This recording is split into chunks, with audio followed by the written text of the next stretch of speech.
In this video, we're going to explore the incredible life story of Steve Jobs, the man who transformed the way we use technology, listen to music, and communicate with the world. You'll discover how a boy, adopted at birth and raised in a modest California home, became one of the most visionary minds in human history. From building his first computer in a small garage to creating Apple, one of the most valuable companies in the world, Steve Jobs' journey is a story of imagination, struggle, failure, and unstoppable determination. This video isn't just about his success, it's about how he got there. The challenges he faced, the risks he took, the setbacks that nearly broke him, and the mindset that made him rise again stronger than ever. So sit back, relax, and get ready to dive deep into the inspiring life of the man who taught the world to think different, the legendary Steve Jobs. A boy who wasn't supposed to be ordinary.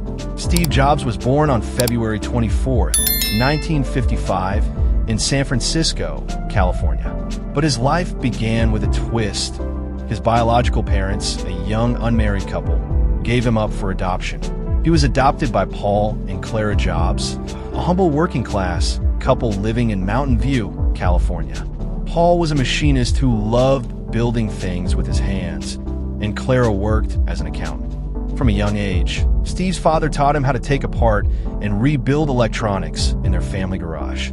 Those early lessons weren't just about wires and circuits. They were about craftsmanship, precision, and pride in doing things well. Steve's sharp mind and endless curiosity stood out early on. He was brilliant but restless. In school, he often got bored and questioned authority. Teachers noticed his spark, but he was never one to follow rules blindly. As a teenager growing up in the heart of Silicon Valley, a place buzzing with engineers and inventors, Steve was fascinated by the idea that human creativity could be turned into real, physical products. He loved walking around electronic shops, watching engineers tinker. He wasn't just learning how things worked, he was learning how people thought. That curiosity would become his greatest gift. Meeting Wozniak, the birth of a dream. In high school, Steve met Steve Wozniak, an older, shy electronics genius who shared his passion for building gadgets. The two instantly clicked. Wozniak was the kind of person who could design circuits for fun. Jobs was the visionary who could see how those circuits could change the world. Together, they experimented with small projects. One of their first was called the Blue Box, a device that could make free long-distance phone calls. It was a mix of cleverness and mischief, but it showed something important. They could build real products that worked. Jobs saw the potential for business and innovation. After high school, Jobs went to Reed College in Oregon, but dropped out after one semester. He continued auditing classes that interested him, like calligraphy, which later inspired the beautiful fonts on the Macintosh computer. Around this time, he traveled to India seeking spiritual clarity, exploring meditation and simplicity. Though he looked like a wandering seeker, deep inside, he was forming the minimalist philosophy that would later define Apple products. When he returned home, he and Wozniak started hanging out again, talking endlessly about how computers could be brought into homes. At that time, computers were huge, expensive machines used only by companies or universities. But they dreamed of something smaller, something personal. In 1976, inside a small garage on Chris Drive, Jobs convinced Wozniak to start a company. That humble garage became the birthplace of Apple Computer. With just a few $100s and extraordinary belief, Apple was born. The rise of Apple. Apple's first product, the Apple I, was a simple computer assembled by hand and sold to local hobbyists. Jobs sold his Volkswagen van to raise money. Wozniak sold his calculator. They worked day and night, soldering boards, testing parts, packing orders, all from that tiny garage. But it was the Apple II, launched in 1977, that truly changed everything. It was one of the first personal computers with color graphics, designed beautifully, and it sold millions. Overnight, Apple became one of the fastest-growing companies in America. By the early 1980s, Apple went public, and Steve Jobs, at just 25 years old, became a millionaire. But money wasn't his main goal. He wanted to make something meaningful, something that blended art and technology. He famously said, "Technology alone is not enough. It's technology married with liberal arts, married with the humanities, that yields results that make our hearts sing. Jobs was obsessed with design, with simplicity, with elegance. He didn't want Apple to just make computers. He wanted them to make experiences. He pushed his teams hard, often too hard, but he had a vision no one else could see. In 1984, he introduced the Macintosh, the first mass-market computer with a graphical user interface. Icons, windows, a mouse. The famous commercial declared, "1984 won't be like 1984. It wasn't just a product launch, it was a revolution. The fall, losing Apple. But success brought tension. As Apple grew, Jobs' intense personality created friction within the company. He demanded perfection from everyone, often losing his temper when things weren't up to his standards. He clashed with the CEO, John Sculley, the man he himself had hired from Pepsi. In 1985, after internal power struggles, Steve Jobs was forced out of the company he had built. It was devastating. He was 30 years old, suddenly without the company that had defined his identity. But instead of giving up, he called it one of the best things that ever happened. Being fired freed him to think creatively again. Out of that pain came new beginnings. He founded NeXT, a new computer company focused on high-end workstations for universities and businesses. The products were beautifully designed but expensive and not commercially successful. Still, the software NeXT developed would later play a massive role in Apple's rebirth. At the same time, Jobs saw potential in a small graphics company that George Lucas was selling. He bought it and renamed it Pixar. Pixar and the power of reinvention.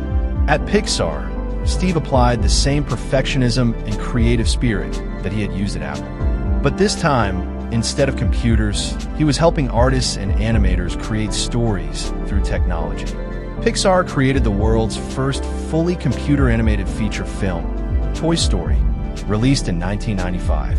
It became an instant classic, a cultural phenomenon, and the start of a new era in animation.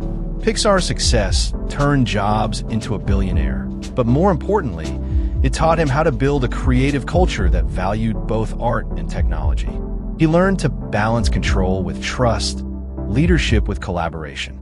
Meanwhile, NeXT was struggling financially, but its technology was advanced. When Apple found itself in trouble in the mid-1990s, its board decided to acquire NeXT for its software and to bring Steve Jobs back home. The great comeback, Jobs returns to Apple. In 1997, Steve Jobs returned to Apple as CEO. The company was on the verge of collapse, losing money, market share, and direction. Jobs took charge with his usual clarity and focus. He simplified the entire product line, cutting dozens of failing models and focusing on just 4 main products: one desktop and one laptop for consumers, and one of each for professionals. He also emphasized design once again. In 1998, Apple launched the iMac, a colorful, friendly, all-in-one computer that captured the public's imagination. It was fun, approachable, and unlike anything else in the market. It marked the beginning of Apple's new era. From there, Jobs led Apple into a golden age of innovation. In 2001 came the iPod, revolutionizing music. In 2007 came the iPhone, transforming communication forever. And in 2010, the iPad, reshaping computing once again. Each of these products wasn't just about hardware. They were about connecting with human emotion, music, creativity, simplicity. Jobs once said, "We're here to put a dent in the universe." And that's exactly what he did. Leadership, vision, and the reality distortion field. Steve Jobs was known for his reality distortion field, his ability to convince others to achieve what seemed impossible. He demanded excellence at every level. He believed that true innovation came from saying no to 1,000 things and focusing only on what truly mattered. He was a difficult leader, perfectionist, demanding, sometimes harsh, but he inspired greatness. People who worked for him often said it was the hardest experience of their lives, but also the most rewarding. He combined design, technology, and psychology in a way no one else could. Every detail of an Apple product, from the box to the font, had meaning. He believed that simplicity is the ultimate sophistication. Jobs was never an engineer. His real genius was vision, the ability to see what people would want before they knew it themselves. He merged technology and art to create products that felt alive. Health battles and final years. In 2003, Jobs was diagnosed with a rare form of pancreatic cancer. Despite the illness, he continued working tirelessly, launching new products and leading Apple to become one of the world's most valuable companies. His health declined over the years, and he underwent surgery and treatments, but his spirit remained strong. Even in his frail condition, he would walk into meetings with the same intensity, reviewing every design detail. In August 2011, he resigned as Apple CEO, saying, "I've always said that if there ever came a day when I could no longer meet my duties and expectations, I would be the first to let you know." Unfortunately, that day has come. On October 5th, 2011, Steve Jobs passed away peacefully at home, surrounded by his family. He was only 56. His death marked the end of an era, but his legacy had just begun. Lessons from Steve Jobs' life. Steve Jobs' story is more than a tale of business success. It's a story of vision, failure, persistence, and passion.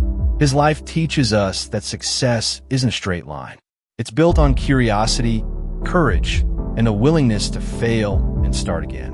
He taught the world that simplicity is powerful, that design matters, that innovation comes from blending technology with art, and that passion can truly change the world. Jobs believed that life is short, and every moment should be spent doing something meaningful. He once said, "Your time is limited, so don't waste it living someone else's life." His story reminds us that no matter where we start, in a garage, a small room, or a moment of failure, with vision and determination, we can build something that touches millions. Steve Jobs' journey, from an adopted child to a visionary leader, shows what it means to dream boldly and follow through with relentless passion. His story is proof that even after setbacks, greatness can rise again. He didn't just build products. He built an idea. The human creativity, when guided by purpose, can change the world. So whenever you hold an iPhone, listen to music, or design something simple and beautiful, remember the boy who once dreamed in a garage and changed the world forever.